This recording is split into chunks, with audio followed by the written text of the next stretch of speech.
ঈদ উপলক্ষে আমাদের সবার আগে যে করণীয়টা করতে হবে তা হলো ঈদ উল ফিতরের চাঁদ তালাশ করা। ঈদ উল ফিতরের কি কাজ তালাশ করতে হবে? চাঁদ তালাশ করা।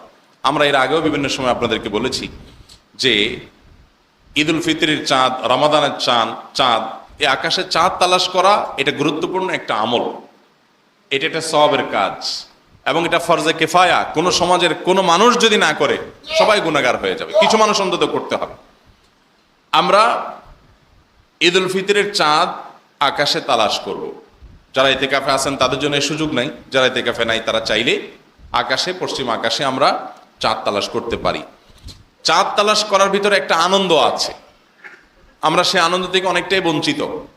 আমরা আমাদের ছেলেবেলায়, কৈশোরে, বাল্যকালে আমরা এই রমাদানের 29 তারিখে পশ্চিম আকাশে চাঁদ তালাশ করার জন্য গ্রামে রাস্তা বের হয়ে যেতাম এবং অনেক মানুষ মিলে চাঁদ দেখতাম। এখন এই সমস্ত দৃশ্য দেখা যায়? আর গ্রামে শহরে কোথাও এখন আর মানুষ চাঁদ দেখে? সবাই দেখে, কিন্তু সেটা মোবাইলে দেখে, ফেসবুকে দেখে চাঁদ দেখা গেছে কিনা। তো চাঁদ তো ফেসবুকে উঠার কথা না, চাঁদ তো উঠার কথা কোথায়? আকাশে। তো সে আকাশে না দেখে আমরা সবাই কোথায় দেখি? ফেসবুকে দেখি। ফেসবুকে চাঁদ উঠার সংবাদ যারা দিবেন, সেই জাতীয় চাঁদ দেখা কমিটি সংবাদ পাবেন সারা দেশ থেকে, ডিসি সাহেবরা সংবাদ পাঠাবেন সেটার মাধ্যমে। তো ডিসি সাহেবরা সংবাদ কোত্থেকে পাবেন? সাধারণ মানুষ তাদেরকে দেখে জানাবে। তারপর তো এখন সবাই যদি আমরা ফেসবুকে পড়ে থাকি তাহলে ওনাদেরকে কারা জানাবে? আমরা শুধুমাত্র গুটি কতক দায়িত্বশীলদের উপর যদি ছেড়ে দেই গোটা দেশের, গোটা জাতির রোজা এবং ঈদের বিষয়টা, সেটা খুবই দুঃখজনক যে জাতীয় চাঁদ দেখা কমিটির কয়েকজন চাঁদ তালাশ করবে। না, আমাদের প্রত্যেকের চাঁদ তালাশ করা উচিত। চাঁদ পশ্চিম আকাশে তালাশ করেন, আপনি যদি নাও দেখতে পান, আপনি যে চেষ্টা করেছেন এর কারণে সওয়াব পাবেন, একটা সুন্নাহ জিন্দা হবে। দেখার ভিতরে একটা আনন্দ আছে, আবার সুন্নাহও আছে, দুইটাই একসাথে আছে। অতএব আমরা সেই চেষ্টা করবো। আল্লাহ আমাদের তৌফিক দান করুন। তাহলে প্রথম কাজ হবে আমাদের পশ্চিম আকাশে চাঁদ তালাশ করা। যদি চাঁদ পেয়ে যান, দেখতে পান, তাহলে দোয়া পড়বেন, আল্লাহুম্মা আহিল্লাহু আলাইনা বিল আমনি ওয়াল ঈমান, আল্লাহুম্মা আহিল্লাহু আলাইনা বিল আমনি ওয়াল ঈমান, অন্য হাদিসে আছে বিল ইয়ুমনি ওয়াল ঈমান ওয়াস সালামাতি ওয়াল ইসলাম রব্বি ওয়া রাব্বুকাল্লাহ। অর্থাৎ হে আল্লাহ, এই চাঁদকে আপনি ঈমান এবং বরকতময় করে দিন আমাদের জন্য। অর্থাৎ এই মাসটাকে আমাদের জন্য ঈমানময়, বরকতময় করে দিন, যাতে এই মাসে, এই চাঁদে আমরা ঈমানের সাথে, কল্যাণের সাথে থাকতে পারি। এরপরে চাঁদকে লক্ষ্য করে আমরা বলি যে ওয়াসসালামাতু ওয়াল ইসলাম, এবং আল্লাহ ইসলামের সাথে, শান্তির সাথে যেন এই মাসটা আমাদের কাটে, সে দোয়া করি। সেই সাথে আমরা চাঁদকে লক্ষ্য করে বলি রব্বি ওয়া রাব্বুকাল্লাহ, হে চাঁদ, তোমার এবং আমার উভয়ের পালনকর্তা আল্লাহ রাব্বুল আলামিন। অতএব ভাইরা আমার, আমরা এই আমলটা, অর্থাৎ চাঁদ দেখা, যদি দেখার সুযোগ হয় তাহলে এই দোয়াটা পড়া, না দেখতে পারলেও আমি সওয়াব পেলাম, সে চেষ্টা করবো ইনশাআল্লাহ তাআলা। দ্বিতীয়ত যে আমলটা করতে হবে তা হলো চাঁদ দেখা যাওয়ার সংবাদ শুনলে আমাদেরকে ফিতরা আদায় করে দিতে হবে। ফিতরা আমরা ঈদগাহে যাওয়ার আগে আগে আদায় করে দিব। গরিবের বাসায় হাসি যেন পৌঁছে যায়, খুশি এবং আনন্দের বার্তা যেন আমরা দিয়ে দিতে পারি, সেই চেষ্টাটা করতে হবে। প্রত্যেক সদস্য, আপনার পরিবারের প্রত্যেক সদস্য, এমনকি ছোট বাচ্চা থাকলে তাদের তরফ থেকেও আপনি ফিতরা পৌঁছে দিবেন। তাহলে ফিতরা আদায় করা, এটা হলো ঈদের গুরুত্বপূর্ণ একটি আমল। তৃতীয়ত যে আমলটা আমাদের করতে হবে ঈদ উপলক্ষে, তা হলো চাঁদ দেখা যাওয়ার সংবাদ শোনার পর থেকে আমাদের মধ্যে তাকবীর এর পরিমাণ বাড়িয়ে দিতে হবে। তাকবীর বেশি বেশি করে পড়তে হবে। আল্লাহু আকবার, আল্লাহু আকবার, লা ইলাহা ইল্লাল্লাহ, আল্লাহু আকবার, আল্লাহু আকবার, ওয়ালিল্লাহিল হামদ। এই তাকবীর আমরা বেশি বেশি করে পাঠ করব, বেশি বেশি করে পাঠ করব, প্রত্যেকে যার যার জায়গা থেকে। এবং নারীরা বাসায় কাজ করবেন, কাজের ফাঁকে ফাঁকে পড়বেন, আমরাও পড়ব। এরপরে 4 নম্বর আমল হলো ঈদের দিন একটু ঘুম থেকে আগে আগে উঠা, ভোরে, এবং ফজর নামাজ মহল্লার মসজিদে জামাতের সাথে অবশ্যই আদায় করা। ঈদের দিন এই জিনিসটা করার গুরুত্ব বিশেষভাবে আছে। অথচ আমাদের বেশিরভাগ মানুষের চাঁদ রাতে ঘুমাইতে ঘুমাইতে অনেক দেরি হয়ে যায়। অনেকে চাঁদ রাত সারা রাত জেগে থাকেন। রমজানের শেষ দশকে বলতে তৌফিক হয় নাই, মাগার চাঁদ রাতে জাগার তৌফিক হয়ে গেছে। একটা শার্ট কেনার জন্য, একটা পাঞ্জাবি কেনার জন্য ফজর পর্যন্ত একেবারে মার্কেটে মার্কেটে ঘুরছে। আর ঈদের ফুর্তি করতে গিয়ে গোটা রাত আমরা অনেকে জেগে থাকি। তো জেগে থেকে ফজর নামাজ দেখা যায় অনেকের পড়াই হয় না। ফজর নামাজ অনেকে পড়তে পারেন না, কিন্তু ঈদের নামাজ পড়েন মাশাআল্লাহ। এটা হলো লুঙ্গি খুলে পাগড়ি পরার মতো আর কি। ফরজ বাদ দিয়ে সুন্নার খুব এতেমাম ভাইরা আমার। এই জন্য ঈদের দিনের গুরুত্বপূর্ণ একটা বিষয় হলো ফজর নামাজ জামাতের সাথে পড়া। আমি তো ওই ভূমিপল্লীতে যতদিন ছিলাম অনেকগুলো ঈদ এখানে কাটিয়েছি আমি। আমার তো দৃশ্যগুলো মনে আছে। আপনারা যে যেখানে থাকেন না কেন আপনাদেরও ওই দৃশ্য মনে আসার কথা। আগামীকাল যদি ঈদ হয় তো একটু খেয়াল করে দেখেন ফজরে মুসল্লির সংখ্যা, গোটা 30 দিনে মুসল্লির সংখ্যা মসজিদে যা থাকে, ঈদের দিন ফজরে মুসল্লির সংখ্যা কি তা থাকে? ধারে কাছেও থাকে। যায় কই সব তোর গ্রামে যায় না। ঈদের নামাজে যে পরিমাণ মুসল্লি, ফজর নামাজে ওই পরিমাণ মুসল্লি থাকে, তাহলে মানুষ এগুলো ছিল কই? সব বাসায় নাক টানে ঘুমাইছে। কিসের ঈদ? লজ্জা হওয়া উচিত। আপনি ঈদগাহে আসছেন, আপনার ঈদগাহে আসার রাইট আছে। আপনার জন্য ঈদ, আপনি আজকে ফজর নামাজই পড়ান না জামাতের সাথে। ব্যাপারটা এরকম হয়ে গেল যে আপনার ডিউটির খবর নাই, বেতন নেওয়ার সময় হাজির।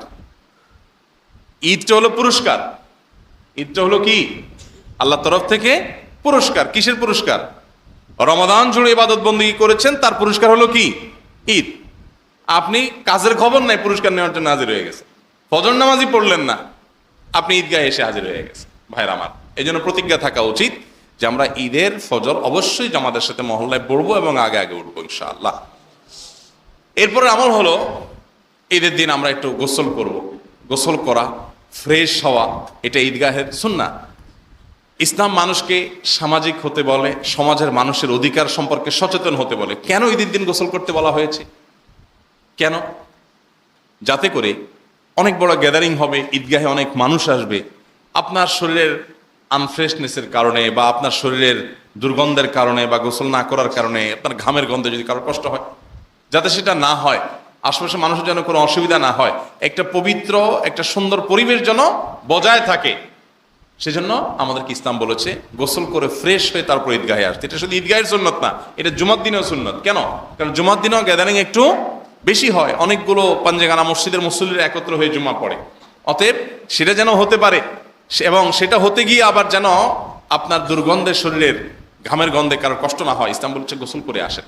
1450 বছর আগে চলে যান, সেই 1450 বছর আগের বাস্তবতায় চলে যান এবং একটু কল্পনা করুন সেই সমাজের মানুষ আমাদের মতো এত স্মার্ট ছিল? এত স্মার্ট ছিল না তো, এত শিক্ষিত ছিল না তো, এত সতর্ক ছিল না তো। আমরা তো এখন অনেক ম্যানার্স শিখছি, তাই না? ইসলাম তখন মানুষকে এভাবে শিক্ষা দিয়েছে, এই ম্যানার্স শিক্ষা দিয়েছে যে তুমি ভালো কোনো পরিবেশে যাচ্ছ, ফ্রেশ হয়ে যাও, যাতে কারো বিব্রত হওয়ার কারণ না হয়। তো এই জন্য ঈদের দিন গোসল করতে হবে। ঈদের আরেকটা গুরুত্বপূর্ণ সুন্নাহ হলো উত্তম পোশাক পরতে হবে। উত্তম পোশাক না নতুন পোশাক? উত্তম পোশাক।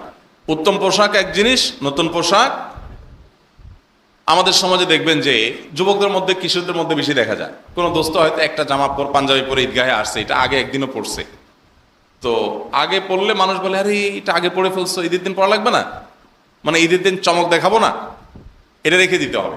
আর যদি কেউ পুরান জামা পরে বলবে ব্যাপার কি, তোমার ঈদের জামা কই? ঈদের আবার জামা আসে কোত্থেকে? যেটা ঈদের দিন পরবে ওইটাই তো ঈদের জামা। তো এই জন্য এই কালচারটাও আমাদের মধ্যে অনেক ক্ষেত্রে অনেক মন্দ দিককে উন্মোচন করে। যেমন আপনারা দেখেন প্রায় বছর আমরা শুনি পাখির ড্রেস বাইর হয়, অমুক ড্রেস বাইর হয়, তমুক ড্রেস বাইর হয়। এই ড্রেস বাপে কিনে দিতে পারে না, বাচ্চা আত্মহত্যা করছে, এরকম নিউজ হয় না প্রায় সময়? স্বামী কিনে দিতে পারছে না, তো তোর স্বামীর সংসার শুয়ে বাপের বাড়িতে চলে যাচ্ছে। মানে আমরা ভোগবাদী হতে হতে কোথায় চলে গেছে। অথচ আমাদের যে উৎসব মুসলমানদের, সে উৎসব আমাদেরকে ত্যাগের শিক্ষা দেয়। আগে ত্যাগ, ভোগ পরে। আগে ফিতরা দাও গরিবের বাসায়, তারপর তুমি আনন্দ করো। এই জন্য ভাইরা আমার, ঈদের জন্য যা আছে পোশাক, এর মধ্যে উত্তমটা থাকবে, এর মধ্যে বেস্ট আপনি পরবেন, ভালোটা আপনি পরবেন, নতুন হওয়া জরুরি না। আমরা আমাদের পরিবারে, আমি আমার কথা বলতে পারি, আমার পরিবারে, আমার ফ্যামিলিতে, আমার বাচ্চা কাচ্চা, আমার ওয়াইফ সহ আমরা ঈদ উপলক্ষে জামা কাপড় কেনা, এই কালচারের সাথে আমাদের পরিবার আমরা পরিচিত না। এবারের ঈদেও আমার মনে হয় না আমি তো কিছুই নাই, আর বাচ্চাদের জন্যও না, বাচ্চারাও এটার জন্য তৈয়ার না যে ঈদে যা আছে এর মধ্যে ভালোটা পরবো, কিনতেই হবে এমনটা কেন জরুরি?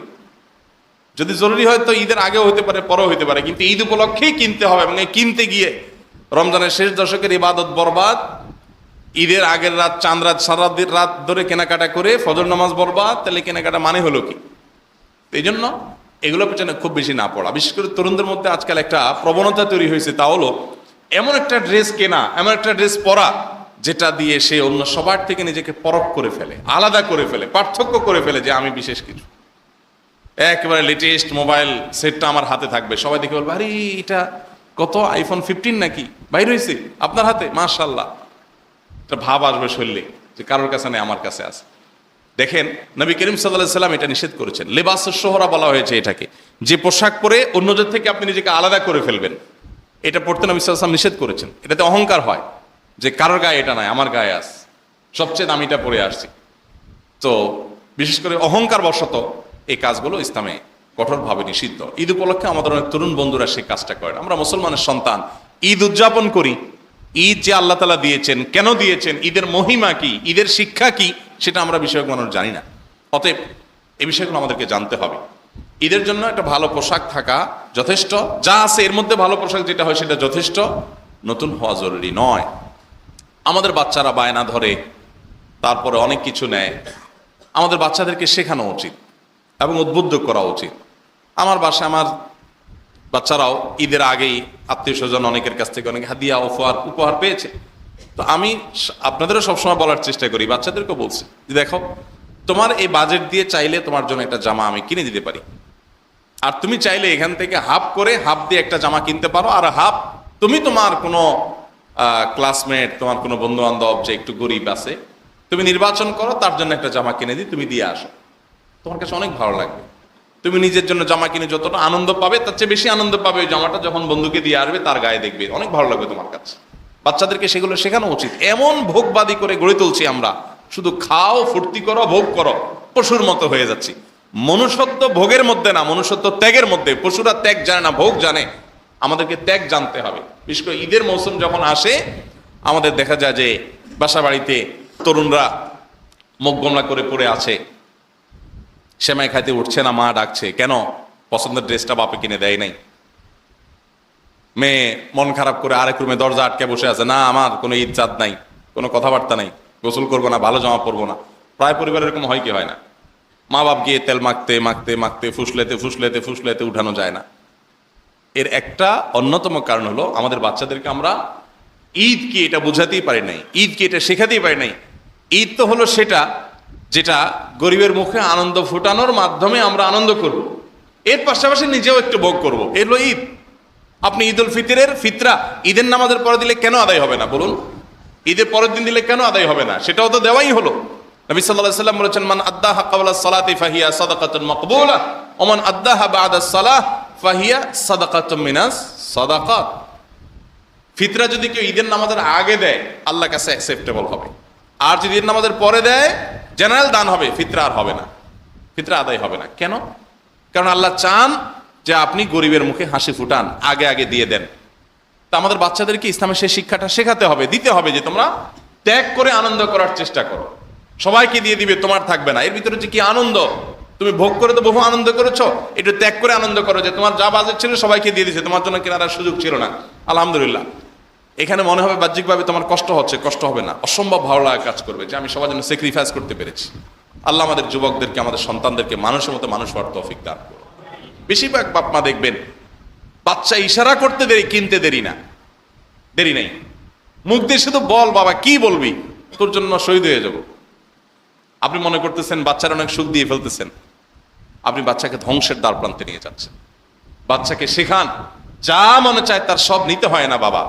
তোমার জীবন পুরোটা সামনে পড়ে আছে, যখন বড় হবে, কর্মজীবনে যাবে, যা চাইবে সব পাবে না বাবা, তখন অনেক কষ্ট হবে, অনেক ডিপ্রেসড হয়ে যাবে। তুমি আগে থেকে এগুলো শিখো যে সব চাওয়া পূরণ হয় না, আর সব চাওয়া পূরণ না হলে এর জন্য এত অরিড হওয়ার কিচ্ছু নাই, সবকিছুকে ইজিলি নিতে হয়। এগুলো বাচ্চাদেরকে শেখাতে হয়, তাহলে বড় হওয়ার পরে তারা সেগুলো অ্যাপ্লাই করতে পারবে। এখন যে প্রজন্ম আমরা দেখতে পাচ্ছি, দেখবেন ডিপ্রেশনে, ইউনিভার্সিটির ছাত্রদের মধ্যে আত্মহত্যার যে প্রবণতা বিভিন্ন সময় আমরা পত্র-পত্রিকা দেখি, কেন? এর অন্যতম কারণ যে ওই যে পরিবার থেকে ত্যাগের কোনো শিক্ষা দেওয়া হয় না। ঈদ উল ফিতর, ঈদ উল আজহা, এই ত্যাগের শিক্ষা দেওয়ার সময় আমাদের পরিবারকে, আল্লাহ আমাদেরকে তৌফিক দান করুন। তাহলে আমাদের বাচ্চাদেরকে এগুলো শেখাতে হবে। বলছিলাম ঈদের সুন্নাহ নিয়ে, উত্তম পোশাক পরিধান করে ঈদগাহে আসা, উত্তম পোশাক পরিধান করার পাশাপাশি সুগন্ধি ব্যবহার করা। কেন সুগন্ধি ব্যবহার করবেন? ওই যে আপনি ঈদগাহে আসবেন, আপনার আশেপাশে একটা সুন্দর আবহ তৈরি হবে আপনার সুগন্ধি থেকে, মানুষের নাকে একটা সুন্দর গ্রান যাবে।